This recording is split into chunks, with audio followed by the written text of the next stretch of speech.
दोस्तों, मैं अपनी इस एग्जाम सीरीज में जितने भी जो जॉब होते हैं, जो रियल जो जॉब कर रहे हैं, उन लोग की इंटरव्यू भी जल्दी भी मैं इसमें लॉन्च करने वाला हूं। तो आप जल्दी से चैनल को लाइक कीजिए, सब्सक्राइब कीजिए और ज़रूरतमंद बच्चों को शेयर कीजिए। तो चलिए वीडियो की स्टार्ट करते हैं। तो दोस्तों, कैसे हो आप सब? और मैं आ गया हूँ अपने एग्जाम सीरीज की एक और वीडियो लेकर। और आज हम इस वीडियो में बात करेंगे, जैसे कि आप थंबनेल से देख ही लिए हैं, एक डाटा एंट्री ऑपरेटर कैसे बने, या फिर कहें कि डाटा एंट्री ऑपरेटर के लिए आपको क्या क्या करना चाहिए, ये सब जानकारी हम इस वीडियो में देखेंगे। तो दोस्तों, जिस हिसाब से हर विभाग में सरकार के कंप्यूटर का जो है प्रयोग जो लगातार बढ़ता जा रहा है, तो कंप्यूटर के क्षेत्र में जो जॉब है उसकी संभावना बहुत ज़्यादा है अभी के समय में। चाहे वो प्राइवेट जॉब हो और फिर गवर्नमेंट जॉब हो, दोनों ही क्षेत्रों में कंप्यूटर जानने वाले के लिए बहुत अच्छे रोजगार के अवसर उपलब्ध हैं। तो एक सामान्य डाटा एंट्री ऑपरेटर या फिर कहें एक सहायक ग्रेड 3, दोनों के लिए क्वालिफिकेशन लगभग सेम होता है। ये बनने के लिए आपको ज़्यादा कुछ नहीं करना पड़ता है।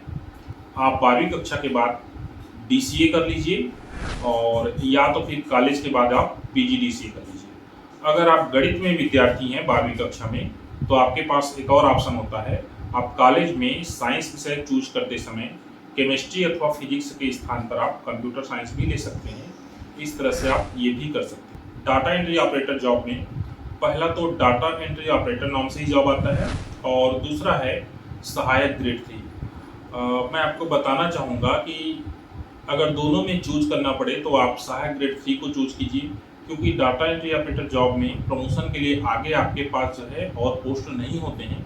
जबकि सहायक ग्रेड 3 में आप सहायक ग्रेड 3 से सहायक ग्रेड 2 जा सकते हैं, और सहायक ग्रेड 2 से सहायक ग्रेड 1, और उसके बाद फिर आप लेखापाल भी बन सकते हैं। अगला प्रश्न है, आप डाटा एंट्री ऑपरेटर कैसे बनेंगे? तो इसके लिए सबसे पहले आपको व्यापम में एक परीक्षा दिलानी पड़ेगी। आजकल जो CGPSC है वो भी ऐसी परीक्षाएं लेती है। तो आप जो है राज्य स्तर या फिर केंद्रीय स्तर जो भी होगा, उसमें आप पहला जो है एग्ज़ाम आपको दिलाना पड़ेगा। अगर उसमें आप सेलेक्ट होते हैं तो आपको दूसरा जो एग्ज़ाम दिलाना पड़ेगा कौशल परीक्षा का। तो कौशल परीक्षा का एग्ज़ाम जनरली ये होता है कि आप कंप्यूटर जो जानकारी रखते हैं उसका प्रायोगिक जो है टेस्ट लेते हैं। कौशल परीक्षा कैसे होता है, ये मैंने 2 बार दिलाई है, और दोनों बार ही मैं उसमें उत्तीर्ण भी हो चुका था। तो कौशल परीक्षा में आपको मूल रूप से एक पत्ता दिया जाता है, कहना चाहिए, जिसके दोनों साइड प्रिंट रहेगा, एक साइड इंग्लिश और दूसरा साइड हिंदी।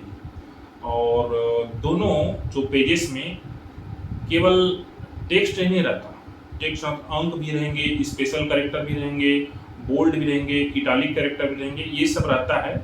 और उसको इस प्रकार से डिजाइन किया जाता है कि आपको जो है 5000 जो पर आवर जो डिप्रेशन है, की डिप्रेशन, उसका जो क्राइटेरिया है वो पूरा हो जाए।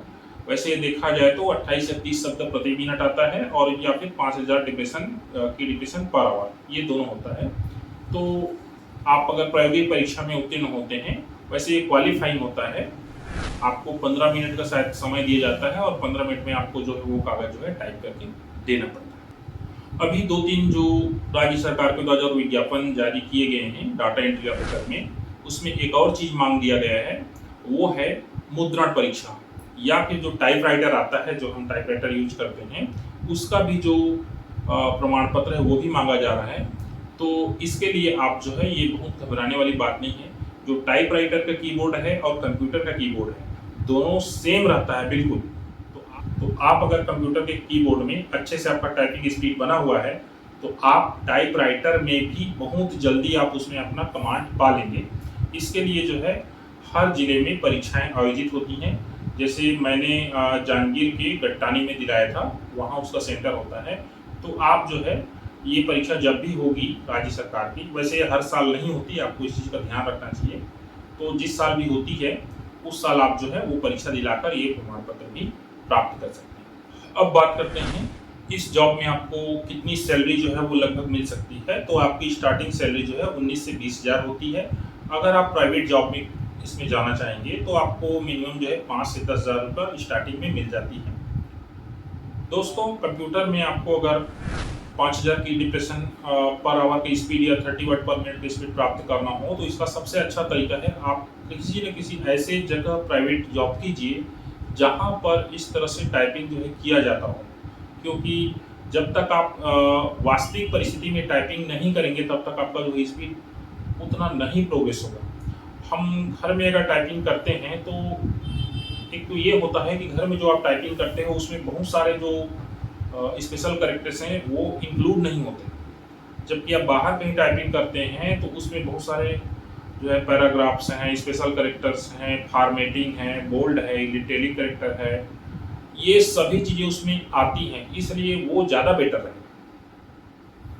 अगला चीज़ है, आपको अपने जो की डिप्रेशन है उसको चेक करने के लिए कई जो है सॉफ्टवेयर आते हैं और कई ऑनलाइन जो है प्लेटफॉर्म, वहाँ पर भी आप जो है अपना की डिप्रेशन है वो चेक कर सकते हैं। एग्जाम्पल के लिए मैंने एक जो है वेबसाइट का लिंक यहाँ पर नीचे डाल दिया है, आप डिस्क्रिप्शन में जाके चेक कर सकते हैं और वहाँ पर अपना जो टाइपिंग स्पीड जो है वो चेक कर पाएंगे। बात करें व्यापम द्वारा ली जाने वाली जो परीक्षा है डाटा एंट्री ऑपरेटर के लिए और सहायक ग्रेड 3 के लिए भी, तो इन दोनों परीक्षाओं का जो सिलेबस है वो 10वीं लेवल का होता है।